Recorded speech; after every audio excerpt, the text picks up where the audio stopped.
नमस्कार, समय सन्दर्भमा स्वागत छ। म भूपाल लुइटेल। नेकपा माओवादी केन्द्रको 8औं महाधिवेशनमा सैद्धान्तिक वैचारिक विषयहरू पनि सार्वजनिक भएका छन्। नेताका छोराछोरीहरू सरकारी स्कुलमा पढाउनै पर्नेदेखि लिएर समाजवादका लागि अब कार्यकर्ताहरूले कम्तीमा 15 दिनको श्रम गर्नुपर्ने सम्मका विषय सार्वजनिक भएका छन्। तर त्यही माओवादीमा विगतमा रहेर काम गरेका, प्रचण्डसँगै लामो समय सहकार्य गरेका नेताहरूको मन यसरी फाटेको छ, त्यो मन सिने अवस्था देखिन्न। प्रचण्डले चलखाइ गरे, ढाँटे। उनले त त्यो विगतका प्रति पश्चाताप गरेर मात्र हुन्न, सार्वजनिक स्थलमै पश्चाताप गर्दै कान समाएर उठबसम्म गर्नुपर्छ र अदालतले भनिदिएको जम्माजमी माओवादी नाम टाँसेर उनले त्यो वैचारिक एजेन्डागत र मुद्दाको हिसाबले त्यो पार्टी बेउताउन सक्दैनन्। यो किसिमको आरोप उनका प्रति लागिरहेको छ। अब यो महाधिवेशनबाट समाजवादको कार्यदिशा प्रचण्डले ल्याइरहँदा, सैद्धान्तिक वैचारिक रूपमा पार्टीलाई सांगठनिक रूपमा सुदृढ बौराउँदै गर्दा पूर्व माओवादी घटकहरू त्यहीँ मिसिने सम्भावना कति छ? मूलधारको राजनीतिमा फेरि एकपटक धक्का दिने तहमा कसरी पुग्न सक्ला या नपुग्ला? प्रचण्ड सुध्रिनुपर्ने ठाउँहरू कहाँ छन्? खोजिरहेको परिस्थिति नेपाली समाजले के हो? आज हामी माओवादी कम्युनिस्ट पार्टी नेपालका नेता गोपाल किराती, जो अहिले संरक्षक हुनुहुन्छ, उहाँसँग कुराकानी गर्दैछौँ। उहाँ पूर्व माओवादी नेता पनि हुनुहुन्छ, पूर्व मन्त्री पनि। स्वागत छ यहाँलाई। धन्यवाद। आराम हुन्छ? हजुर। माओवादी, जो मूलधारको माओवादी जहाँ तपाईँले लामो समय विगतमा व्यतीत गर्नुभयो, त्यसले 8औं महाधिवेशन गरेर वैचारिक रूपमा एक खालको डिस्कोर्स सिर्जना गरिरहेको छ नेपाली समाजमा। त्यसका प्रति तपाईँको टिप्पणी के छ? तीबाट सुरु गरेँ। मूलधार सिद्धान्त र राजनीतिक कार्यदिशाले, विचारधाराले निश्चित गर्छ। प्रचण्डहरू मूलधार हुनुहुन्न र उहाँको जो प्रतिवेदन अनलाइन पत्रिकाहरूमा पढियो, हार्ड कपी त अझै फेला परेको छैन, अलिक दिनपछि हामी पढौँला। जति पढियो के बुझियो त भने 21औं शताब्दीमा समाजवादको नेपाली बाटो शीर्षक जो उहाँले राख्नुभएको छ र त्यो उहाँहरूको महाधिवेशनले पारित गर्यो, त्यो नेपाली भन्नेको पछाडिपट्टि दलाल पुँजीवादी संसदीय भन्ने छ।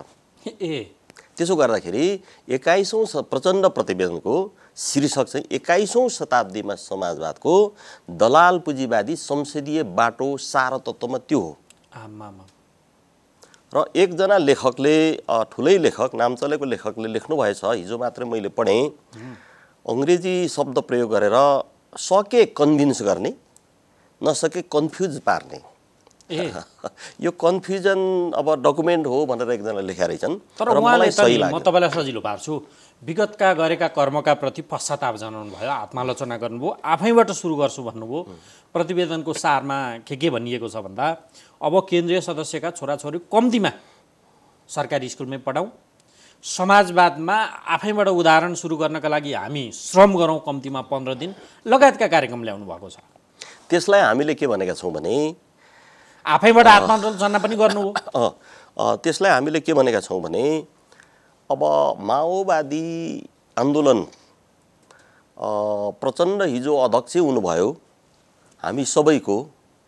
अब हामीले कसरी छोड्यौँ भन्दाखेरि चाहिँ, छोड्यौँ भन्दा पनि छुट्यौँ भने, वैद्यले पार्टी विभाजित गर्नुभयो, हामीले प्रचण्डलाई सहयोग गऱ्यौँ। बाबुरामले पनि छोडेर जानुभयो, प्रचण्डलाई सहयोग गऱ्यौँ। अन्तमा 74 सालमा आएर प्रचण्डले माओवाद र चाहिँ माओवादी पार्टी छोडेर ओलीसँग जानुभयो। त्यसलाई चाहिँ हामीले साथ दिन सकेनौँ। नाम सिद्धान्त। अब मैले त के भन्ने गरेको छु भने, माओवादी केन्द्रलाई विघटन गरेर लत्याएर थुकेर कुल्चेर जानुभयो उहाँहरू।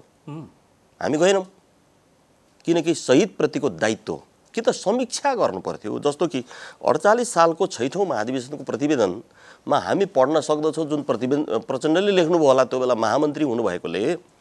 के लेखिएको छ भने, आजको युगमा माओवाद ग्रहण नगरिकन कोही पनि सच्चा कम्युनिस्ट भन्न सक्दैन। त्यही मानेर हामी आयौँ, त्यो सही भन्ने लाग्छ।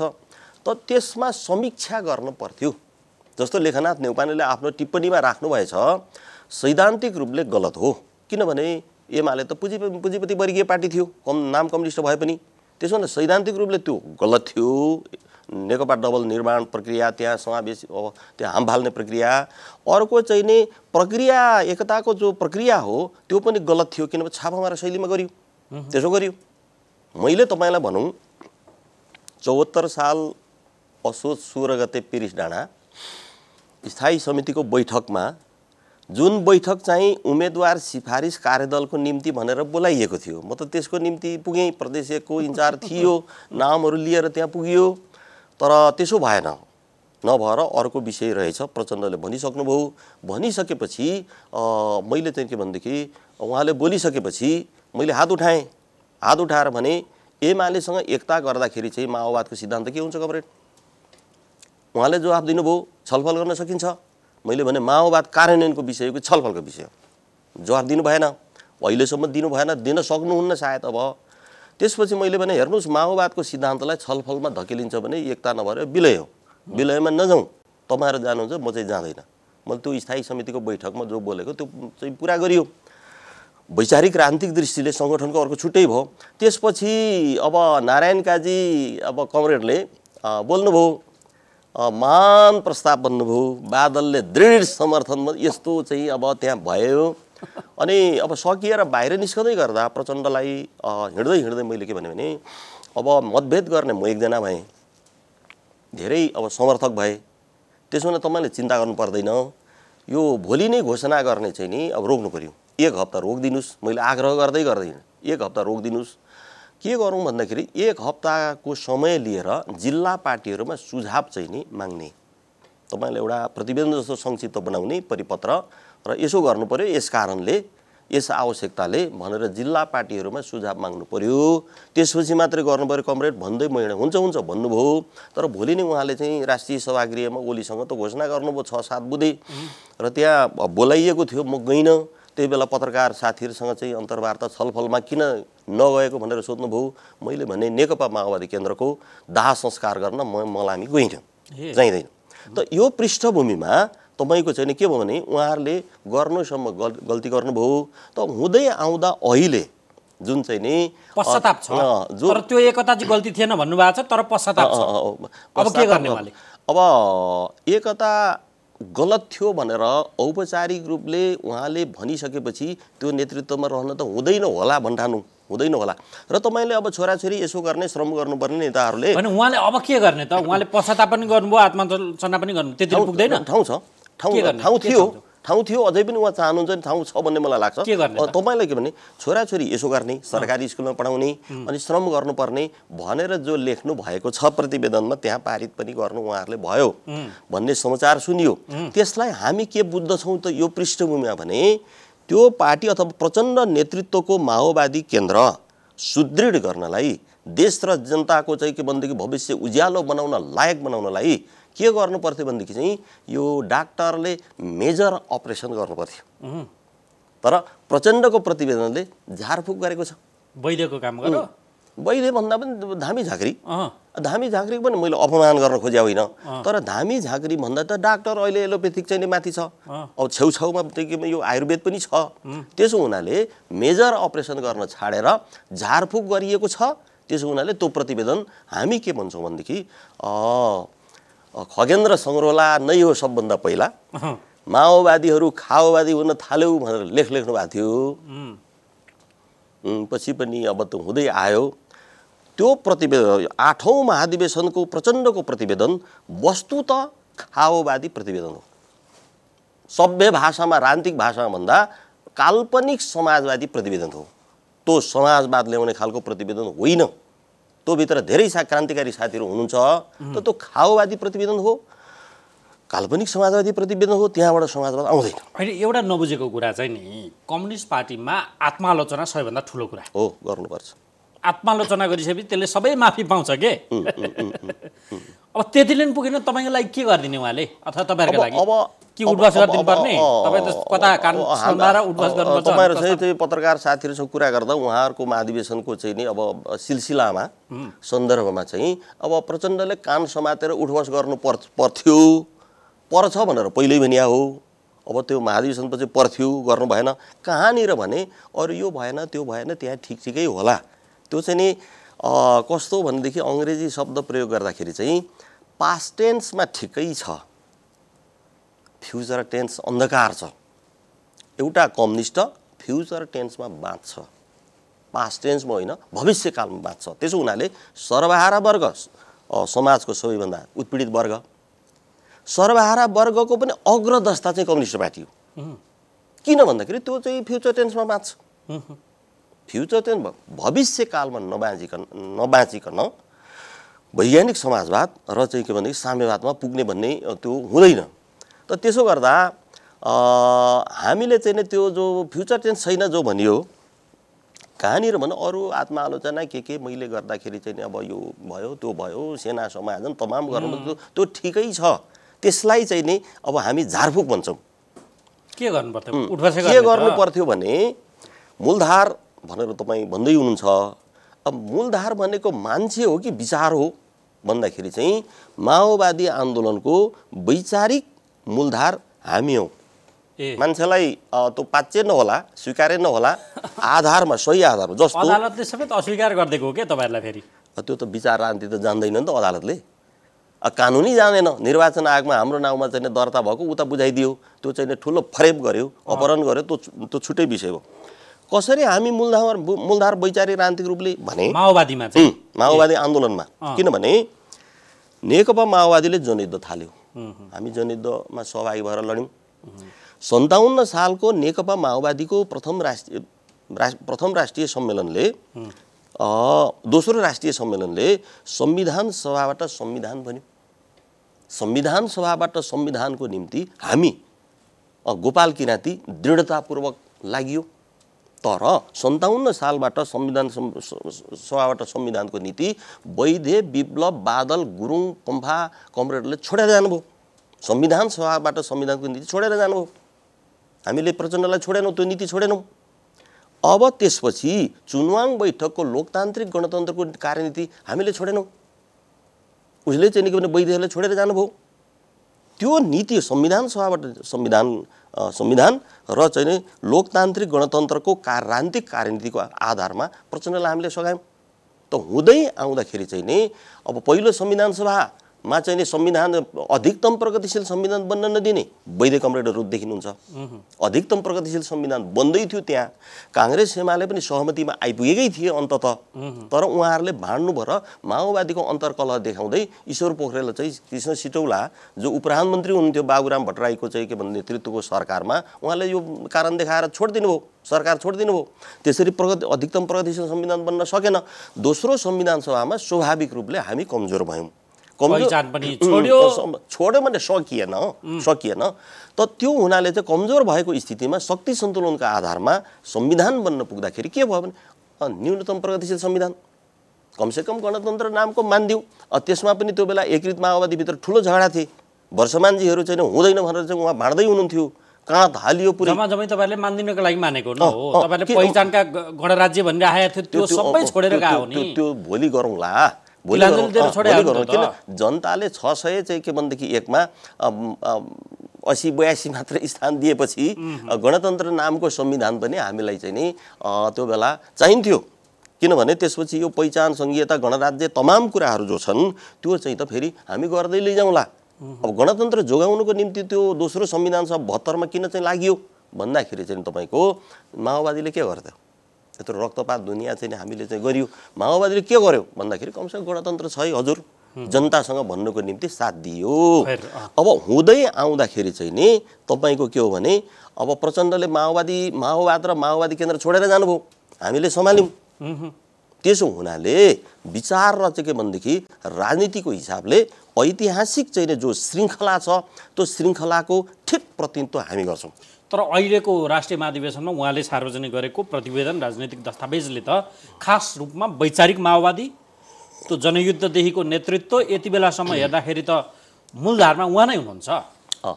अब सङ्ख्याको उपस्थिति सङ्गठनको हिसाबले उहाँहरू ठुलो हुनुहुन्छ। अब प्रचण्डै भन्नुहुन्थ्यो अब चाहिँ के भने यो जनयुद्ध सुरु गरेको बेला हामी 70 जना मात्रै पूर्णकालीन थियौँ। र सङ्ख्या दोस्रो कुरा हो, विचार र कार्यदिशा मुख्य कुरा हो। त्यसो हुनाले हामी ठिक ठाउँमा छौँ। यसो हुनाले हामी वैचारिक राजनीतिक मूलधार दाबी गर्छौँ। अब प्रचण्डको महाधिवेशनले 5 काम गर्नुपर्थ्यो।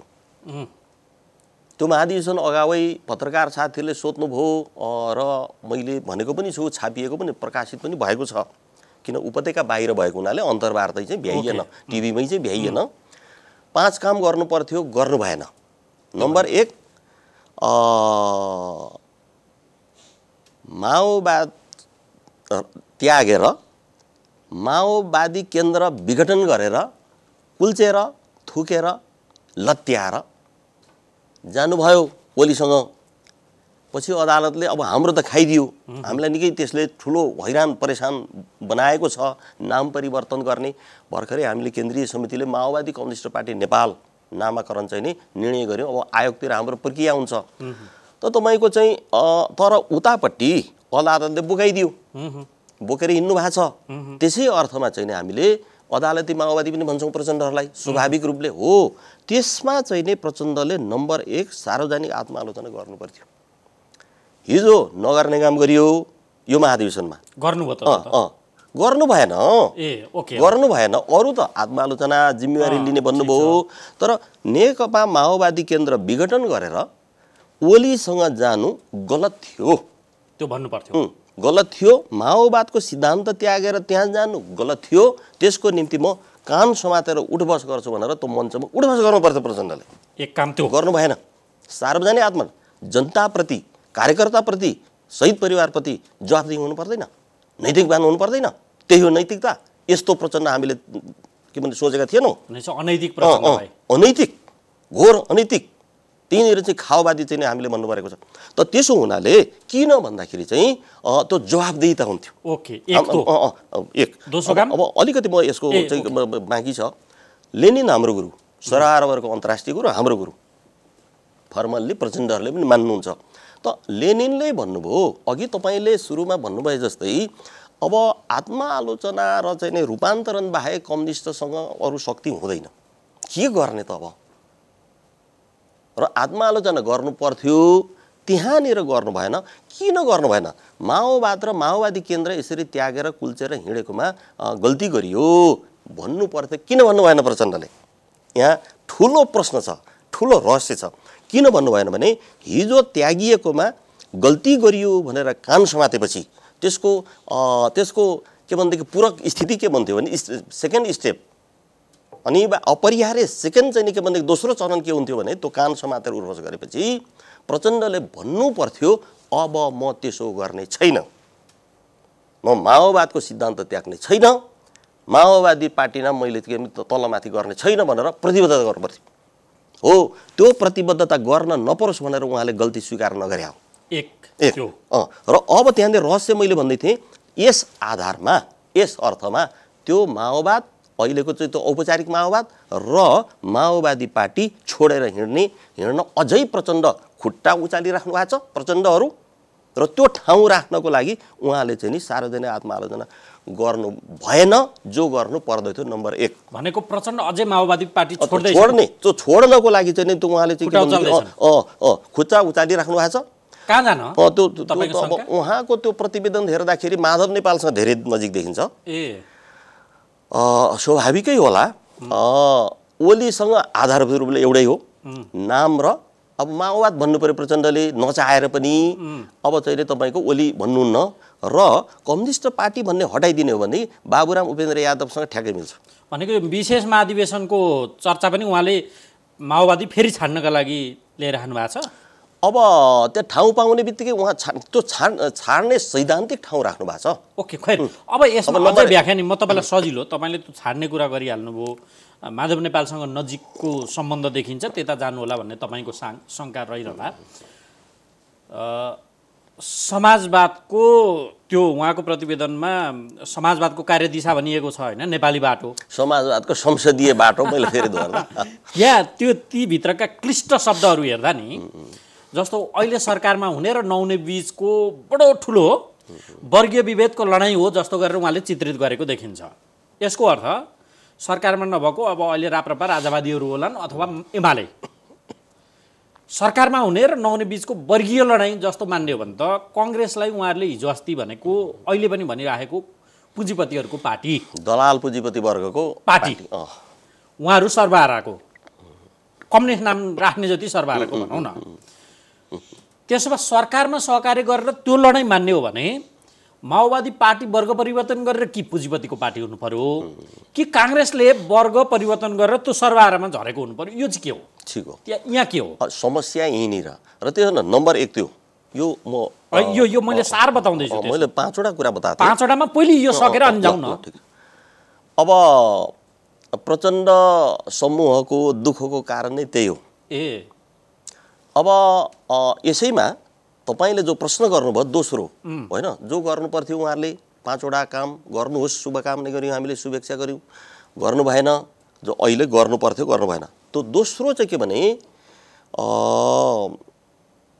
सर्वहारा सांस्कृतिक रूपान्तरण। मैले अहिले तपाईलाई सोधेको चाहिँ तपाईलाई भन्दाखेरि यही छ, सर्वहारा सांस्कृतिक रूपान्तरणको प्रतिबद्धता गर्नु पर्दथ्यो, जो गर्नु भएन। सांस्कृतिक रूपान्तरण त प्रतिवेदन लेख्नु भएको छ, सर्वहारा लेख्नु भएको छैन। त्यसैले त्यो कम्युनिस्ट पार्टी होइन।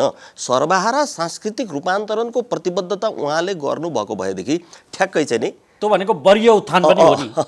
ठ्याक्कै चाहिँ तपाईँ नेपाली काङ्ग्रेस चाहिँ दलाल पुँजीपति वर्ग हुन्थ्यो भनिसकेपछि अहिले प्रचण्डको प्रतिवेदनमा कम्युनिस्ट पार्टीको प्रतिवेदन, राजनीतिक प्रतिवेदन लेख्दाखेरि चाहिँ नि अब मुख्य अब दुश्मन वर्ग, अब अलिकति यहाँ आइसकेपछि चाहिँ नि अब मुख्य प्रतिपक्षी यस्तै भन्नु पर्ला, मुख्य अब दुश्मन वर्ग अनि मित्र वर्ग, त्यो बेला ढुलमुले वर्ग, अलिकति चाहिँ नि तपाईँको अलिक देशभक्त लगायतको जनपक्षीय भन्ने गरिन्छ र यी क्रान्तिकारी हुन्, ती यस्तो हुन् भन्ने हुन्छ। किन लेख्न उहाँले सक्नु भएन भने अब देउबालाई चाहिँ नि अब समर्थन गर्नु परेको छ, त्यसलाई चाहिँ हामी फेरि स्वाभाविक मान्छौँ। ओलीले चाहिँ गणतन्त्र संविधानै समाप्त पार्ने सिलसिलामा यो गठबन्धनलाई हामी समर्थन गर्छौँ, सडकमा मोर्चाबन्दी। तर अहिले नेपाली काङ्ग्रेस भनेको दलाल पुँजीपति वर्गको पार्टी हो भनेर लेखिसकेपछि त अब काङ्ग्रेस त भड्किने कुरा होला, ठ्याक्कै ओलीसँग जाने होला। उहाँको पार्टीको प्रचण्डको पार्टीको वर्गीय उत्थान भएर त्यो पुँजीपतिमा पुग्यो कि काङ्ग्रेस झरेर सर्वहारामा आयो त के चाहिँ? त्यो पहिलो चाहिँ हो। त्यसो हुनाले मैले भन्दैछु त्यो हुनाले यो गठबन्धन जोगाउनु पर्ने अहिलेको परिस्थिति पनि हो। त्यसमा त अब मेरै चाहिँ त्यत्रो ठुलो आपत्ति हुन्न, यो राजनीतिक तात्कालिक विषय भड्काउनु त भएन। अब त्यहाँ तपाईँले भन्नुभएको पहिलो चाहिँ हो कि प्रचण्डहरू सर्वहारा वर्गको प्रतिनिधि हुनुहुन्न र नहुनुको परिणाम पनि उहाँले त्यो लेख्नुभयो। तात्कालिक स्थितिलाई यसो कारण बताउँदै देखाउँदै तपाईँको लेख्नु। अब काङ्ग्रेसलाई ल मुख्य दुश्मन नभने पनि सर्वहारा सांस्कृतिक रूपान्तरणको दृढतापूर्वक सामूहिक प्रतिबद्धता गर्दछ 8औं महाधिवेशन भन्दाखेरि चाहिँ यदि कम्युनिस्ट हो भने बिग्रिन्थ्यो कि? दोस्रो कुरो त्यही थियो तपाईको। दोस्रो यही हो, जो गर्नु पर्थ्यो गर्नु भएको छैन, ठ्याक्कै मिल्यो। यो 5वटा चाहिँ ठ्याक्कै सैद्धान्तिकरण गरेका छौँ उहाँहरूको प्रतिवेदनलाई 5वटा। तेस्रोमा चाहिँ समाजवादको स्पष्ट कार्यक्रम प्रस्तुत गर्नु पर्थ्यो, त्यो छैन। समाजवादको स्पष्ट कार्यक्रम प्रस्तुत गर्नु पर्थ्यो, छैन। उहाँले जसरी अब पूर्ण समानुपातिक प्रणाली निर्वाचनमा त भन्नुभएको छ, जातीय सवालमा त्यो होला। यो अहिलेको आंशिकलाई पूर्ण बनाउँदाखेरि त्यहाँ लाभै होला। पार्टीमै पनि लागू गरिसक्नुभयो नि 50-50% को। पूर्ण त होइन, अलिक छेउछाउमा 50-50 गर्नु भएको छ नि, आंशिकै त्यहाँ चाहिँ त उहाँहरूले गर्नु भएको छ। अब अर्को चाहिँ यो के भने यो अब संविधानको केही संशोधन गर्नुपर्ने भन्ने शब्द छ। केही संशोधन गरेर, केही मात्र संशोधन गरेर समाजवाद हुन्छ? हुँदैन। संविधानको आमूल पुनर्लेखन गर्नुपर्छ। त्यो धेरै ठुलो भयो भने गुणात्मक पुनर्लेखन गर्नुपर्छ। उहाँहरू त्यहाँ संसदमा हुनाले संशोधन शब्द प्रयोग गर्नुहुन्छ, हामी सडकमा मात्रै भएको हुनाले हामी पुनर्लेखन शब्द प्रयोग गर्छौँ। त्यसमा पनि अलिकति अन्तर त छ।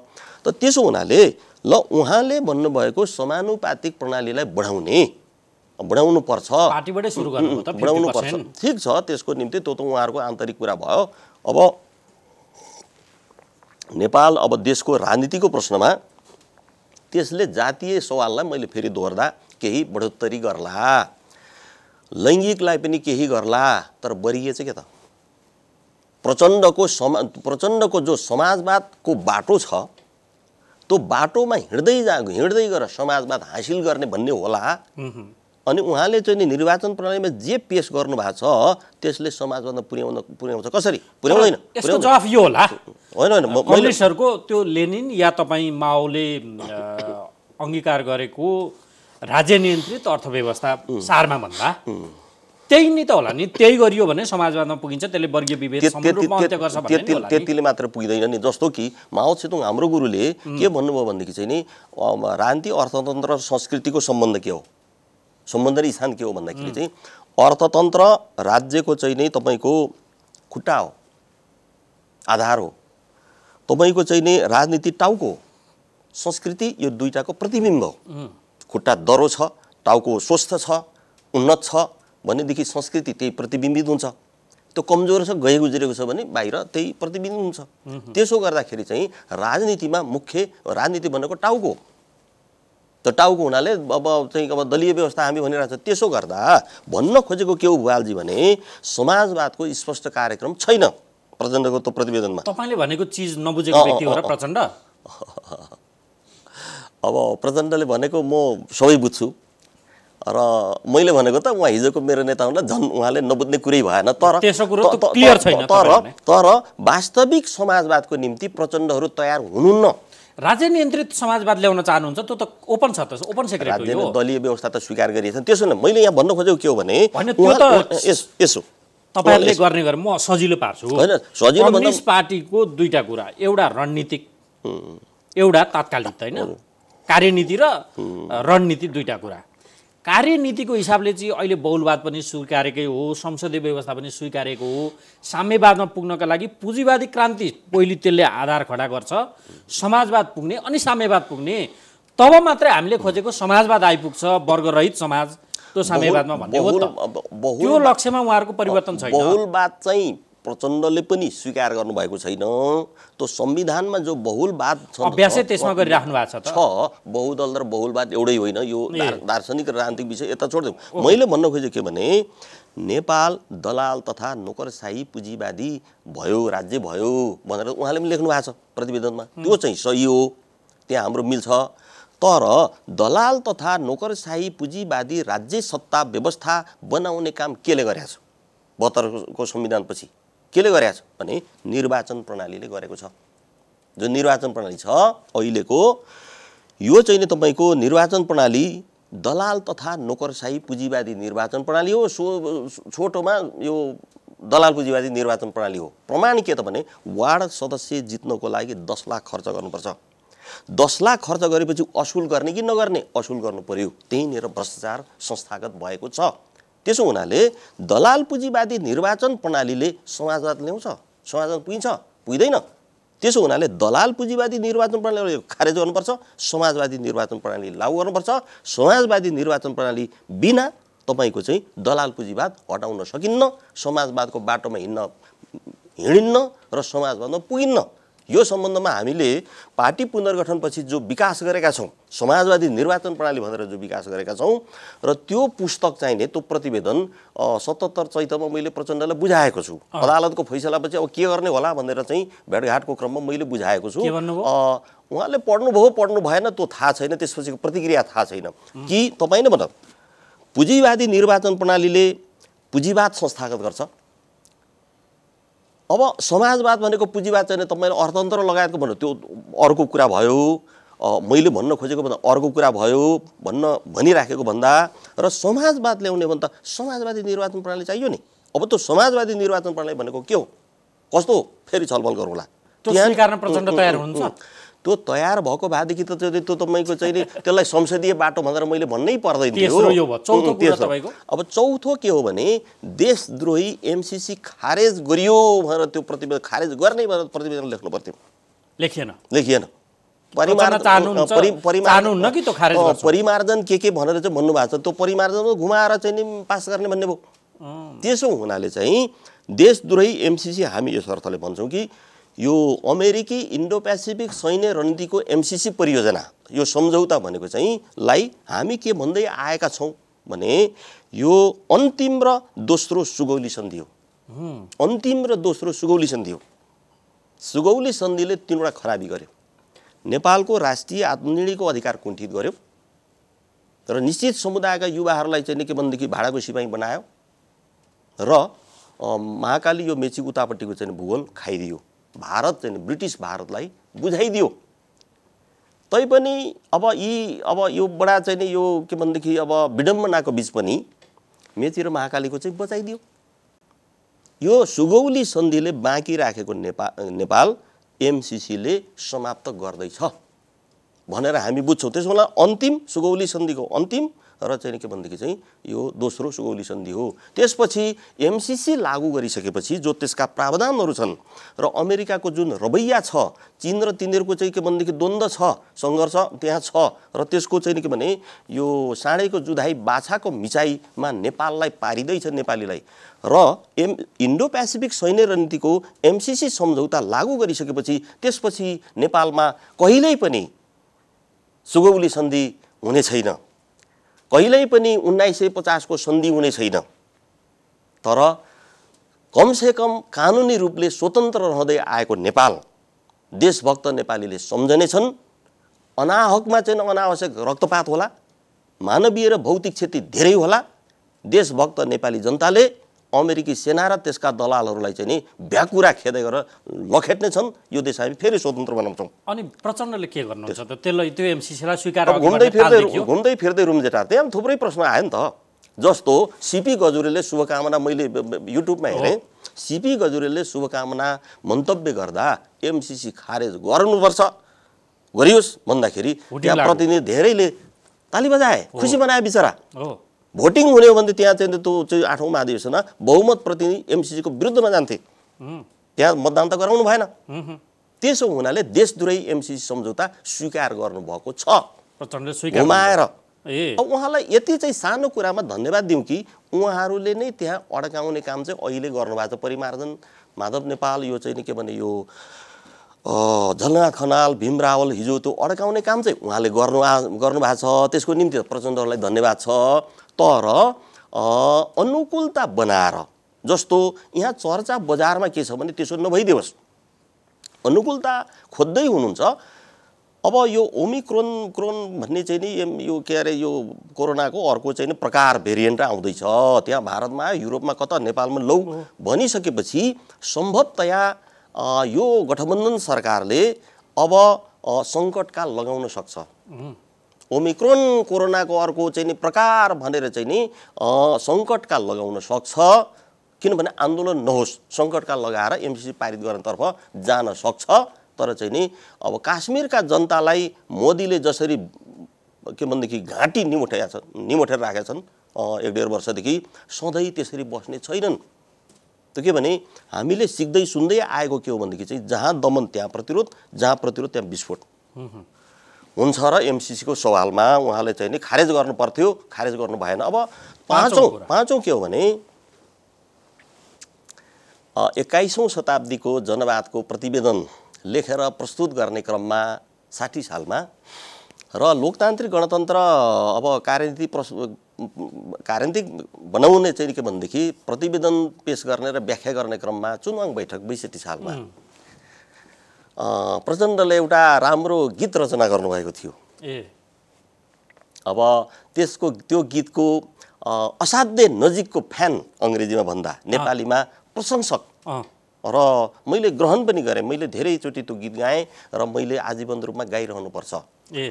त्यो के भने उत्तराधिकारी निर्माण र नेतृत्व हस्तान्तरणको गीत। त्यो त गर्नु भएन। त्यो किन भन्दाखेरि चाहिँ काल पल्किन्छ रे त्यो गर्यो भने उहाँले त्यो त उहाँको चाहिँ त्यो अब कुतर्क हो कि म नभए राज्य त्यो गर्दा के देख्नु भएन, काल पल्किन भन्नु भएको छ त, तथ्य दिनु भएको छ नि। अनि प्रचण्ड अशक्त भएपछि उहाँको निधन भयो कि निधनपछि त्यो पार्टी विघटन हुन्छ त, यस्तो चाहिँ अवैज्ञानिक तर्क हो त्यो। अब स्टालिनको निधन लगत्तै प्रतिक्रान्ति भयो, माओको निधन लगत्तै प्रतिक्रान्ति भयो। अब अप्ठ्यारो के पर्यो भनेदेखि चाहिँ स्टालिन र माओ भन्दा पहिला कम्युनिस्टको कार्यभार हुन्थ्यो के भनेदेखि क्रान्ति गर्नु। अब स्टालिन र माओको निधनपछि त क्रान्ति गरेर मात्रै नहुने भयो। क्रान्तिपछि प्रतिक्रान्ति अवश्यम भावी छ भने क्रान्ति बेकारमा गर्ने किन?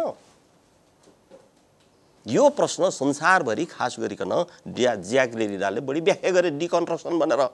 मार्क्सवाद भनेको डिस्ट्रक्सन र कन्स्ट्रक्सनको संयोजन हो, दुइटै होइन, डिकन्स्ट्रक्सन भनेर चाहिँ तपाईँको डेरिडाले त्यो गरे र त्यसलाई चाहिँ पुँजीवादी साम्राज्यवादीले चरम चाहिँ उपयोग गरे बिगबिगी भइराखेको सिलसिलामा। जसरी अब हिजो अध्यात्मवादी धार्मिकहरूले मरेपछिको पनि प्रबन्ध खोजे। मरेपछि के हुन्छ त?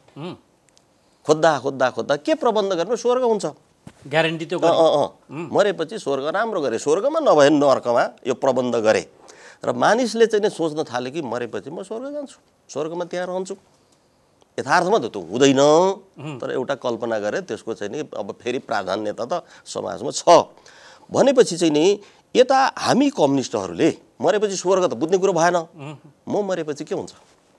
म मरेपछि अब त्यो चाहिँ पदार्थ चाहिँ विलिन हुन्छ, अब हामी कम्युनिस्टले बुझ्ने। तर हामी कम्युनिस्टहरू क्रान्तिकारी के ग्यारेन्टी चाहन्छौँ भने मेरो पसिना, यो पार्टी र आन्दोलनमा मैले खर्चेको मेरो पसिना, मेरो चाहिँ नि के भनेदेखि आँसु र मेरो रगत सदा क्रान्तिको लागि हुनुपर्छ, यो हामी ग्यारेन्टी चाहन्छौँ। जसरी अध्यात्मवादीहरू स्वर्गको ग्यारेन्टी चाहन्छन्, हामी हाम्रो रगतको चाहिँ नि हाम्रो पसिनाको हाम्रो आँसु क्रान्तिकारीहरूको जनताको त्यो चाहिँ साम्यवादमा पुग्ने गरी होस्, अहिले अन्याय उत्पीडन अन्त्य होस् र भोलि गएर राज्य विलोपीकरण पुगोस् भन्ने हामी सुनिश्चित चाहन्छौँ। त्यसको चाहिँ सुनिश्चित भएन। कार्यक्रमको निरन्तरता, लक्ष्यको निरन्तरता के एउटा स्थापित नेताले क्रान्ति गर्छ, त्यो मरेपछि अब त्यस पछाडि मर्नु त स्वाभाविक भइहाल्यो। त मरिसके पछाडि चाहिँ प्रतिक्रान्ति हुने भनेपछि त यो त कम्युनिस्ट हुने किन?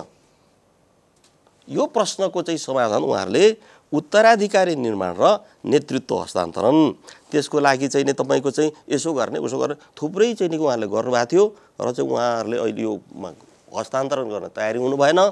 मूल नेतृत्व नछोड्नेमा ओली र प्रचण्डमा फरक के, देउवा र प्रचण्डमा फरक के, राप्रपा भन्दा गए गुज्रेको।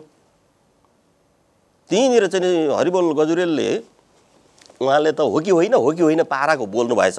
बाबुरामलाई दिएको बाँकी हुन्थ्यो, हो कि होइन भनेर।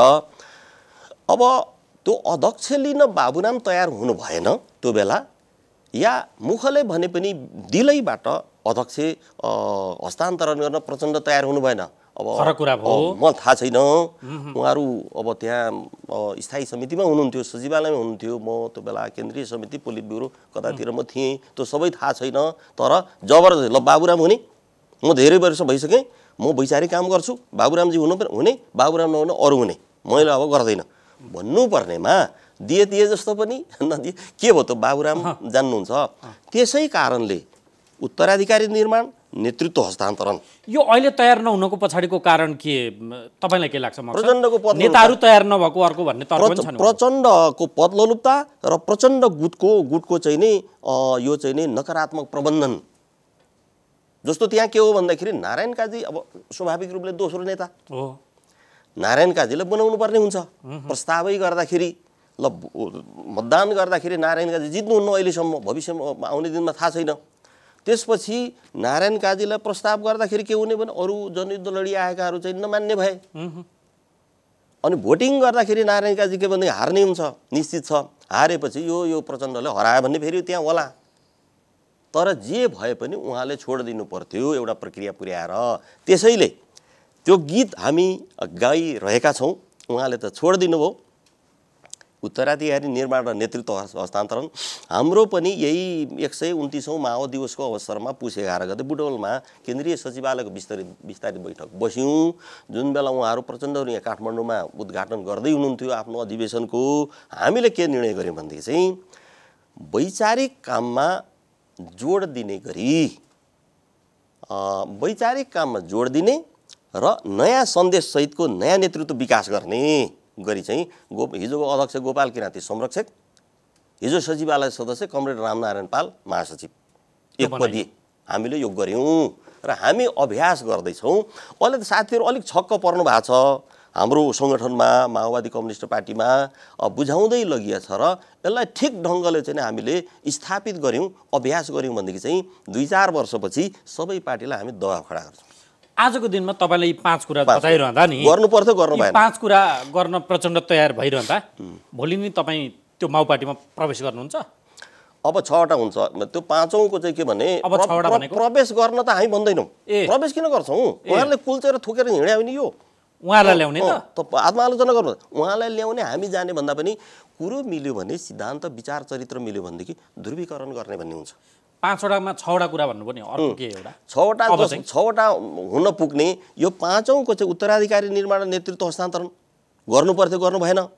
यसैमा जोडेर अलिकति फरक जस्तो पनि कि अब हामीले प्रचण्डहरूले छलफल गर्नुभयो ध्रुवीकरणको निम्ति ल माओवादीवाला जुटौँ भन्नुभयो भने हामी के गर्छौँ भने यो 5वटा उहाँले स्वीकार गर्नुपर्छ र प्रचण्ड संरक्षक भन्नुपर्छ। तर त्यो त छाटकाट देखिन्न। त्यही र त उहाँ माओवादी पुरै नहुने त्यही र त उहाँ माओवादी हुने त्यही र त उहाँहरू खाओवादी हुनु भएको छ त। अब एउटा कुरा उहाँहरू मूलधार भन्ने कुरै भएन त।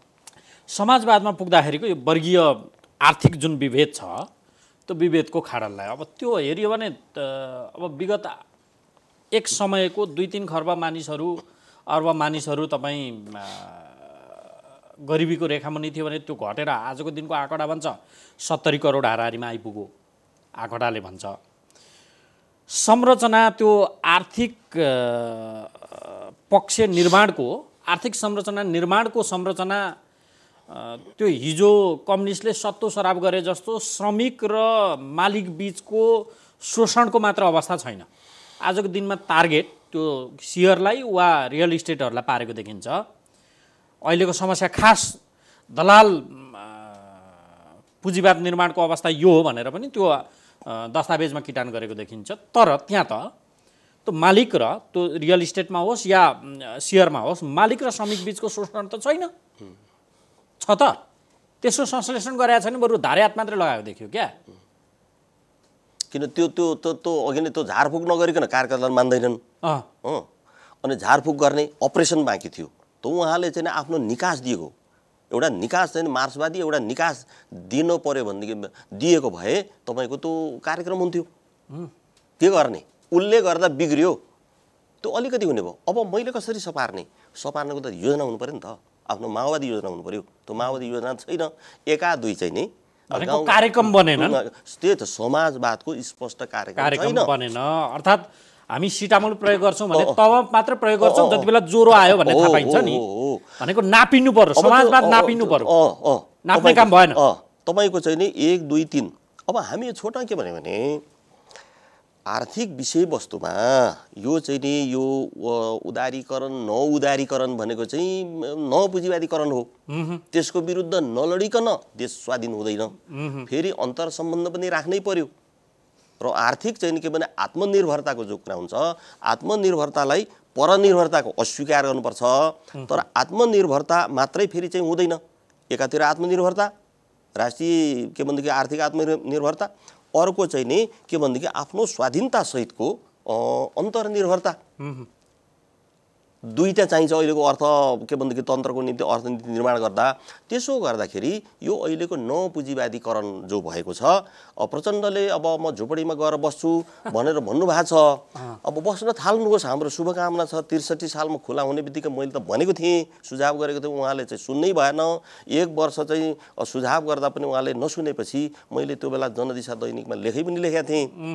के हो भनेदेखि चाहिँ नि 5 जना नेताहरू पोष्टबहादुरको नाम बढी नआउने त्यो भूमिकामा उहाँ पनि हो पार्टी निर्माण आन्दोलन क्रान्ति निर्माणमा। त तपाईँको चाहिँ 5 जना तपाईँहरू वैद्य अब चाहिँ नि प्रचण्ड बाबुराम बादल प्रचण्ड के भनेदेखि पोष्टबहादुर काठमाडौँमा 20-30 वर्षको चाहिँ नि लिजमा 2-4 रोपनी जमिन खोजौँ एउटा कम्पाउन्ड बनाऊ तपाईँहरू त्यो भित्र बस्ने। 1 तले बनाउने 2 तले बनाउँदा बिल्डिङ देखिन्छ राम्रो हुँदैन। तपाईँलाई जतिवटा कोठा चाहिन्छ त्यतिवटा बनाउने बैठक चाहिँ सभाकक्ष पनि त्यही बनाउने। यसरी बस्नु पर्यो कमरेड। त्यहाँ त्यसरी बस्यो भने उहाँ पनि बिस्तारी बिस्तारी सर्दै जान्छ तल सामूहिकता। कमसेकम बसाइमा सामूहिकता हो बडा राम्रो 6 पटक मैले भने उहाँले भन्नुभयो नभएपछि चाहिँ मैले लेखेँ काम लागेन। त हुँदै आउँदाखेरि अभिजात वर्गीय जीवन शैलीमा त चाहिँ प्रचण्ड पुग्नु भने राजसी ठाटमा उहाँले राम्रो कपडा लाउनुहोस् तपाईँको सभा लगाउनुहोस् त्यसमा मेरो चाहिँ आपत्ति हुँदैन। किनभने कम्युनिस्ट हुने बित्तिकै झोत्रो हुनुपर्छ भन्ने होइन। तपाईँको मैले एउटा कविता जस्तो बनाएको छु, यो दुनियाँमा कम्युनिस्टले सबभन्दा मिठो खानुपर्छ, सबभन्दा राम्रो लाउनुपर्छ र कम्युनिस्टहरू सबभन्दा राम्रो घरमा बस्नुपर्छ, तर एक्लै होइन। जो एक्लै गर्छ त्यो कम्युनिस्ट होइन। त्यो हुनु पर्यो। कमसेकम त्यहाँ उहाँको प्रचण्ड पार्टीको केन्द्रीय समितिमा बराबरी हुनु पर्यो, सक्यो अनि त्यहाँबाट विस्तार गर्दै जानु पर्यो, अनि जनतामा पुर्याउनु पर्यो। समाजवाद ल्याउने भने त्यो चरित्र हुनु पर्यो।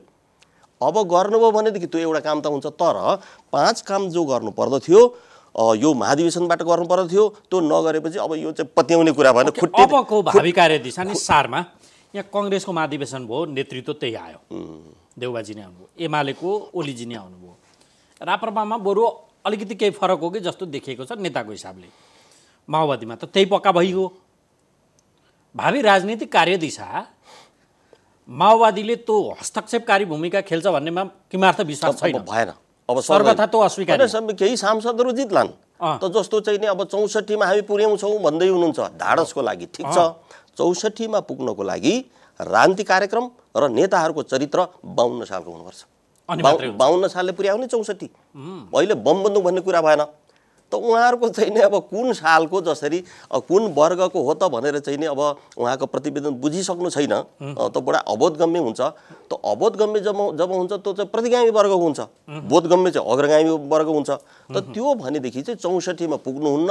त्यसरी साथीहरूले भन्दाखेरि, प्रचण्डसँग रहनुभएका साथीहरूले भन्नुहुँदाखेरि मैले भने ठुलो पार्टीमा 64 पुगेर के गर्नुहुन्छ? ठुलो पार्टी बनाइदिएकै जनताले हामी सबै लागेर गर्नुभयो के? त्यसपछि बनाएको गर्नुभयो के? तमाम प्रश्नहरू छन् नि, तमाम प्रश्नहरू छन्। त्यसो हुनाले ठुलो पार्टी भएर तपाईँ के गर्नुहुन्छ? 63 पछि त 15 वर्षमा 11 वर्ष त माओवादी पार्टी सरकारमा रहेछ। त भइसकेपछि के भनेदेखि चाहिँ अब के गर्नुपर्दछ नेपालमा देशभक्तिपूर्ण समाजवाद। अब एउटा भनिदिनु उहाँहरूका प्रति टिप्पणी, म कार्यक्रम टुङ्ग्याउँछु। न यो 52 साल हो न त 64 नै हो, 78 हो, चुनावी वर्ष 79 हुन्छ, अझै ढिलो भयो 80 पुग्ला। उहाँहरूको ठ्याक्क निचोड, उहाँलाई जनताले दिने निचोड सार के होला तपाईँको विचारमा? यी अहिलेका तिगडम घटनाक्रम तमासा अब प्रचण्डहरूले सत्य बोल्नुपर्छ। यो आउने चुनावमा उहाँहरूले अलिकति बढी उपलब्धि हासिल गर्नको लागि प्रचण्डले सत्य बोल्नुपर्छ। त्यो सत्य भनेको के हो भने बाबुरामले भनेको मान्नुपर्छ। कम्युनिस्ट पार्टी छोडिदेऊ, मार्क्सवाद छोडिदेऊ, बेकारको जो भन्नुहुन्छ। किनभने चरित्र त्यो छ, प्रतिवेदनमा कामदै लेख्नु भएको छ त्यहाँ प्रचण्डले। कामी थर्कमान भइकन के कम्युनिस्ट हुने? कम्युनिस्ट त दृढतापूर्वक हुने कुरा भयो नि। प्रचण्डहरूले चाहिँ नि सत्य बोल्नुपर्छ। त्यो भनेको मार्क्सवाद लेनिनवाद माओवाद आदिदेखि छोडियो, माओवाद त पोहोरै छोड्यो, यो अलाले त बोकेर यहाँ हैरान पुर्यो। सत्य बोल्नुपर्छ। उहाँको मनमा त्यही छ प्रचण्डकोमा। कम्युनिस्ट पार्टी नभनौँ, एउटा समाजवादी एबिसिडी त्यो संसदीय दलाल पुज्यो समाजवादी बनाऊ। अनि त्यसो गर्दाखेरि त तपाईँको चाहिँ उपेन्द्रको पार्टी, उहाँहरूको पार्टी, सम्भवतः माधव नेपाल पनि जान्छ र चाहिँ नि अब त्यसले चाहिँ नि तपाईँको केही प्रगतिशील हो। जस्तो ओली र माधव नेपाल समूहमा अन्तर के भने माधव नेपाल समूहको त्यो राजनीतिसँग हाम्रो सहमति हुन्न, तर माधव नेपालसँग चाहिँ नि राजनीतिक चरित्रका मान्छेहरू छन्, ओलीसँग आपराधिक चरित्रका। त्यसो हुनाले उहाँहरू मिल्दाखेरि चाहिँ हुन्छ। अब उहाँ त्यहीमा कम्युनिस्ट हो कि दुईटा नाउँमा खुट्टा भने दुईटा साँगोमा खुट्टा, कता हो कता त्यो त खस्ने भयो नि त। आउने निर्वाचन त्यो त चुर्लुम्मै डुब्छ। त्यसो हुनाले हामी बडा निर्ममतापूर्वक, बडा नचाहँदै पनि हामीले खाओवादी भन्नु परेको छ। खाओवादी, 1 नम्बरको खाओवादी त काङ्ग्रेस एमाले छँदैछ नि त। खाओवादीले भोट दिने हो भनेदेखि चाहिँ प्रचण्डले किन दिन्छन्? दिँदैन। हस्, महत्त्वपूर्ण समय संवादका लागि धन्यवाद। धन्यवाद।